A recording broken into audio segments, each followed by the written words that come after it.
Hi everyone, I'm Sandy, and today I thought I would do something just a little bit different for you, which is actually to talk through one of my favorite things that happens in books and how it influences my reading, or does it influence my reading at all, and see if any of you have books that you have had this happen in and what those examples would be.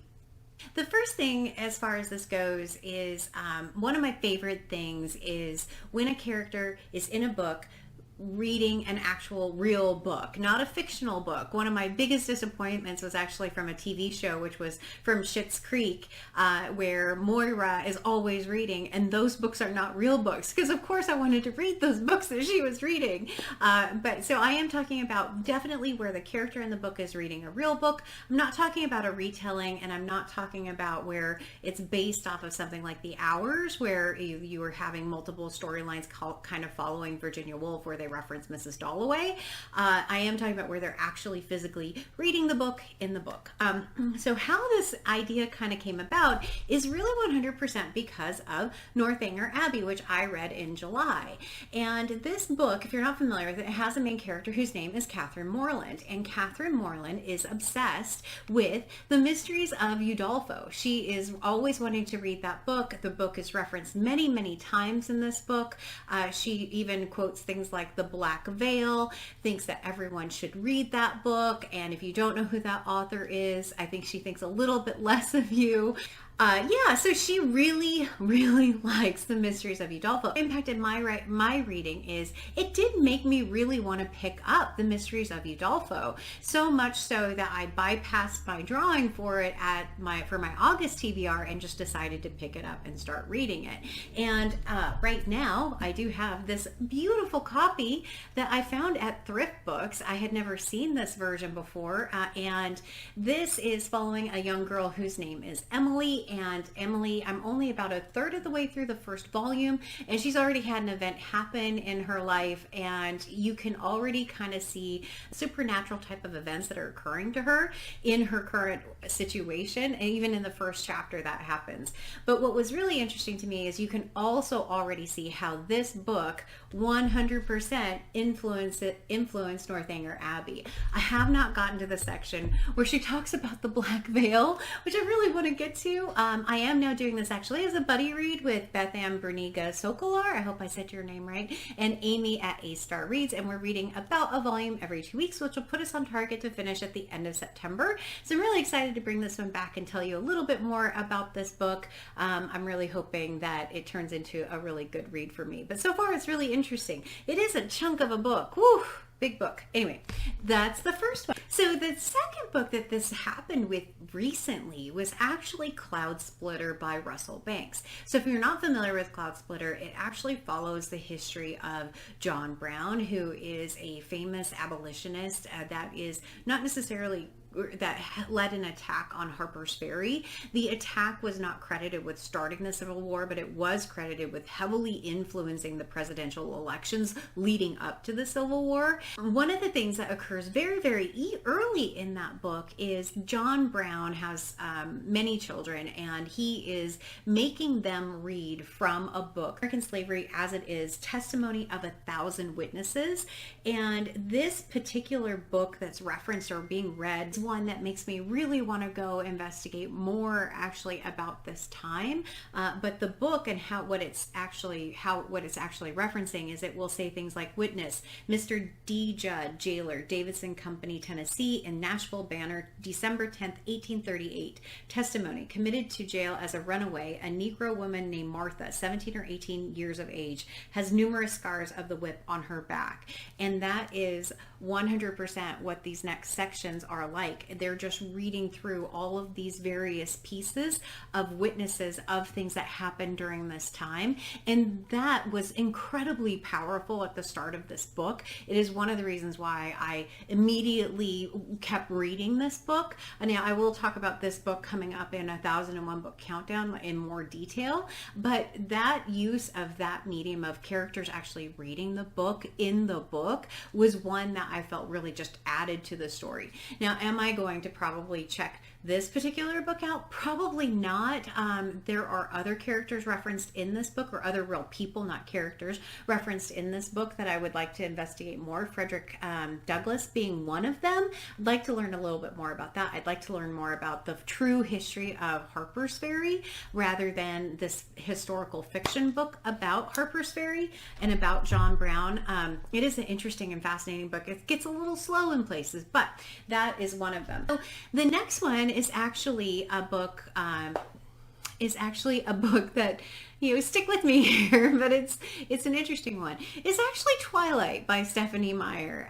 So regardless of what you think of the books or whether or not you think they are well written, I really did enjoy those books when they first came out. I read all of them.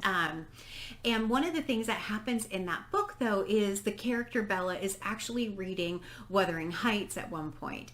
And she references Edward and Edmund, I think, are two of the names that she referenced in that book. It's been a number of years since I read Twilight. I don't even know how long, but they do reference that. And I went and researched a little bit. And one of the really interesting things about that particular one is that the reading and the sales of Wuthering Heights jumped dramatically with the publishing of Twilight. And what an interesting kind of dichotomy that is. I think that's fascinating that a book can have such power that it can lead people to a classic. I will say that Wuthering Heights is not one of my favorite books. I did try and read it after reading Twilight, and you know, it didn't go well. It took me several attempts to make it through Wuthering Heights. But it is another great example of that. There are some other minor references of things that I've read recently, like in Pereira Declares, there's a girl on a train who is reading a Thomas Mann book. They don't say which Thomas Mann book she's reading. I only have the one Thomas Mann book, which is Dr. Faustus, which sadly I'm in the same spot I was at the beginning of the month because I haven't even picked it up. And then in the Midwich Cuckoos, they reference H.G. Wells a little bit, but it's not quite the same where they are actually reading from the War of the Worlds. So in all of the investigation, trying to see what other books I actually came across, the book that I came across was Matilda by Roald Dahl. This book is truly fascinating. I will tell you that I had some problems with this book right up front. I know a lot of people love this book and have rated it 5 stars. And I will be very specific about what issues I had in this, but the Matilda character, man, I really liked Matilda. Matilda is a fascinating little girl at 4.5. She teaches, well, earlier than that, she teaches herself how to read by reading newspapers that are left behind. Slowly, she wants to get more stuff to read. She asks her parents for a book, and they just won't give her a book. They are like, why not just watch TV? It's horrible, horrible parents in this book, by the way, which is part of that's not quite my problem with the book, but we'll talk about that in a second.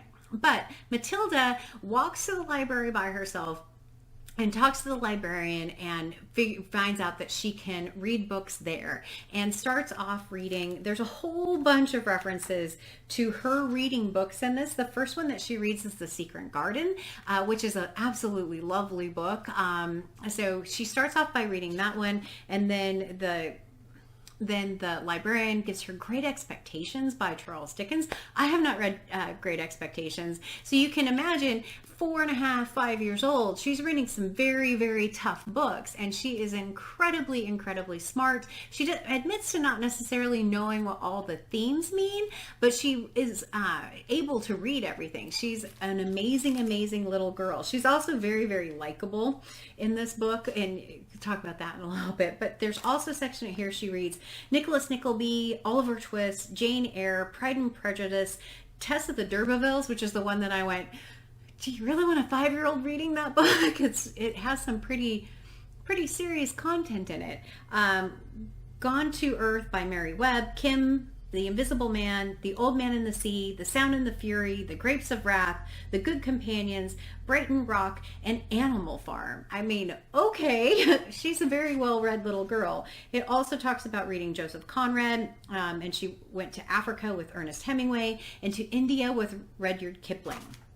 So I think this is probably the most I have ever seen a character reading a book in a book. It also has The Red Pony by John Steinbeck. It goes on to reference Tolkien and C.S. Lewis as far as some other ones in here. But the story, when you're kind of meeting Matilda, she's living at home with her parents, and her parents are just frankly neglectful.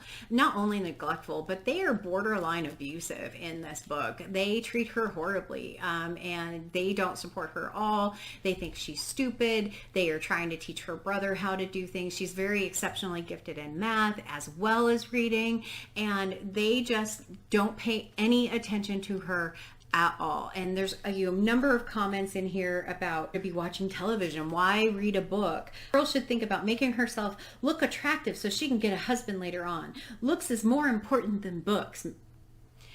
So stuff like that in here where they're just awful, awful, awful people. And my big problem with the book, though, had to do with the headmistress, the head of the school. And it is like just kind of trying to make a funny thing about basically children being abused in the school by pulling them by their hair and throwing them out a window and all of this exaggerated kind of stuff that this Trunchbull. So Miss Trunchbull, yeah, that's the character that I had a real hard time with. And the way Matilda handles her is absolutely brilliant, right? Writing, or how she kind of convinces her to give up some of the things that she had done. Those kinds of things I thought were really, really magical, and how she did that, and very, very clever. But that kind of representation in here is the part that I just really struggled with a little bit. Matilda herself, I loved her character, the Miss Honey character, the librarian who's trying to help her just read. Her parents are horrible, horrible parents. So there were some good and bad characters. Matilda herself, I thought was really wonderful. I wonder if it would have been the same book without all of that, things like here throwing someone out a window, and how much of that is exaggerated kind of stuff, from a child's mind and retelling that kind of thing. But it was the part that I really had a hard time with this book. But Matilda herself, I thought was wonderful, and it is certainly the best example I have of a character in a book reading a book. So with that, do you have any favorites where a character is reading a book? Did it make you want to pick up the book? Did you pick up the book, and what did you think of it?